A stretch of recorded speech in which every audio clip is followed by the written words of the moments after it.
Hey, what's up, vinyl community? I wanted to make a kind of a quick video, just a few discs that I've been listening to recently.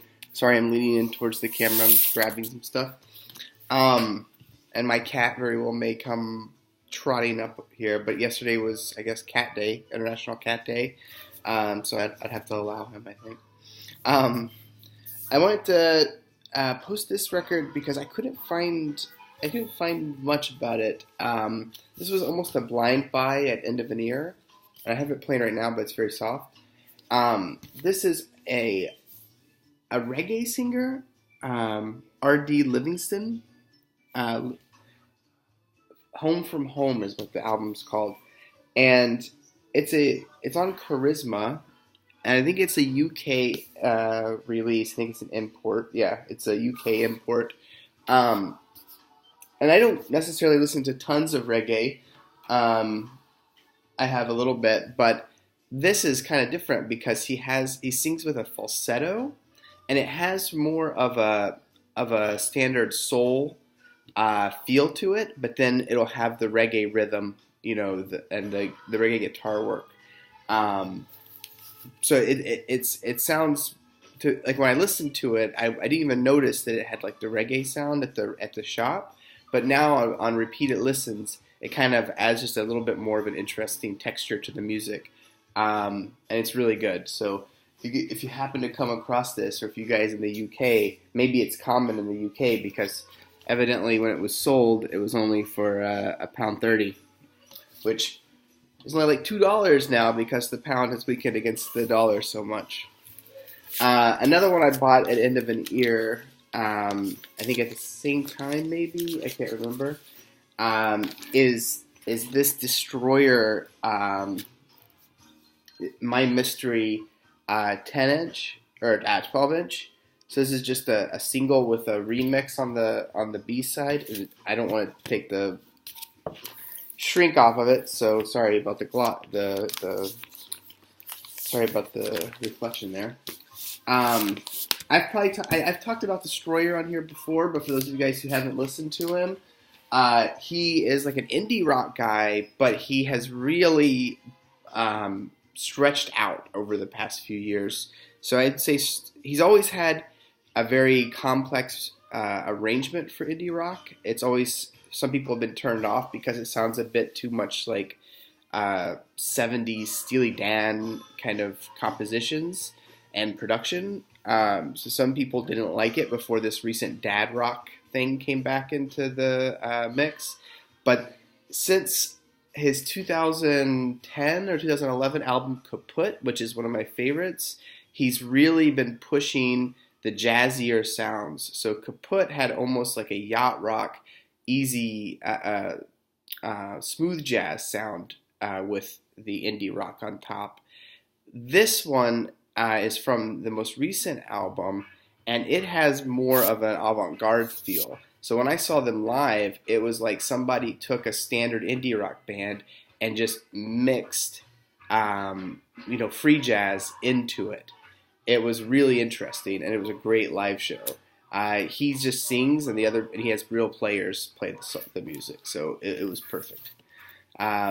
Okay, another one, I just got this in the mail yesterday. I've been trying to get a copy of this record because you guys know I'm a Dolphy fanatic.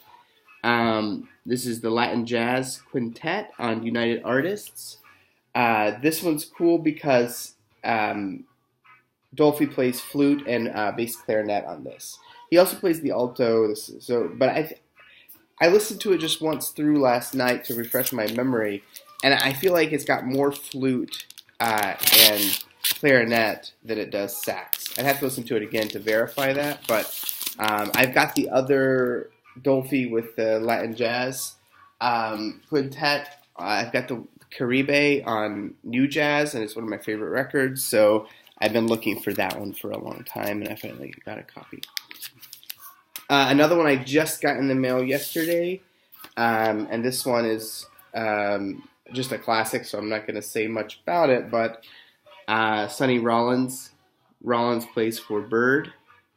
It's got Max Roach on drums, Kenny Dorham, classic guys. This is the West 50th address.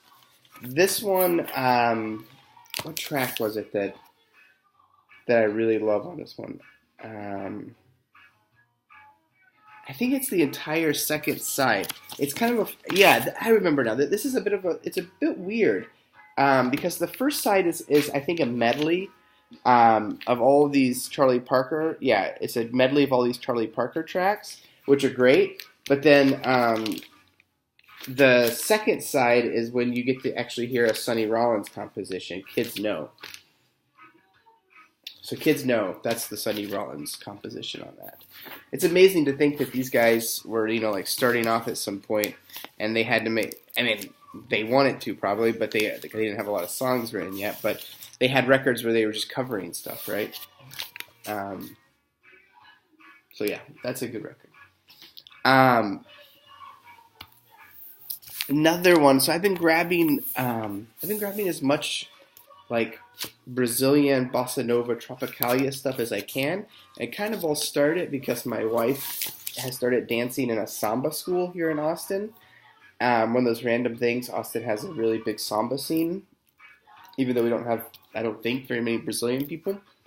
And so I was looking for records that she could dance to that were also interesting for me. And I found a few, and of course the tropicalia stuff, which is really hard to find.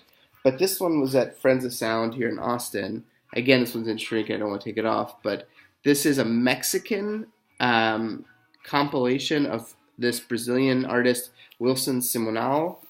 And so this would not be Tropicalia, I learned, but just like popular music, Música Popular de Brazil. So MPB, I think is what they call this. So this was like something in between like the easy listening stuff from the 50s and the political and sort of psychedelic stuff from later in the 60s. And it's really nice to listen to though. And there's at least one track on here where you get a little bit of reverb on the guitar. You could start to, if you close your eyes and think about it, you can convince yourself that there's a little bit of psychedelia going on that track. But they're all in Brazilian, so I can't tell you which track. If you find it on YouTube, you can listen to the whole album. It's worth it. And then the last one, I know I've shown some Top Talk records on here. I don't have any originals, actually, because they're so hard to find, and they suffer from the 80s crappy vinyl syndrome. But this is one that had a reissue a couple years ago on a label called Bada Bing, and it sounded like crap. Like, it sounded awful. And then this one's the official, or the Universal Music Polydor release. This is Talk Talk Laughingstock. So my understanding is that this one only ever came out on vinyl in Europe, maybe Greece, and it kind of was only the countries that had been slow to adopt CDs in the early 90s. It certainly never came out on vinyl in the US. And copies of that ranged like over $100, and I've actually read iffy things about the quality of the vinyl. And this album has huge dynamic swings in terms of going from you can just barely hear to blasting. And so if there's a scratch or if there's something in the groove, it doesn't work. And surface noise, which was the problem on that Bada Bing reissue that I had, kills the record. It kills the entire ambiance of this one. This vinyl is standard issue. It's not like a 200 gram or anything like that, but it's super nice and flat. And from listening to it a couple of times, it's extremely quiet. Now, it's hard to track in certain parts. That's definitely true. Although I think they compressed it a little bit to make it where at least your stylus has hopes of tracking it. But yeah, so I grabbed that. I have the CD of this, but I wanted to get the vinyl because I wanted to complete my Talk Talk collection. My wife, unfortunately, hates Mark Hollis's, the lead singer's voice. So whenever I played it and she comes home, she always says, "Oh, you're listening to Sting," and she takes it off because she thinks he sounds like Sting. But yeah, that's a great record. I'm sure you guys know that. I know Kieran has posted some talk on here or on Instagram. All right, well, that's 10 minutes. I will try and make another video when I get back from vacation before the semester starts. See you guys.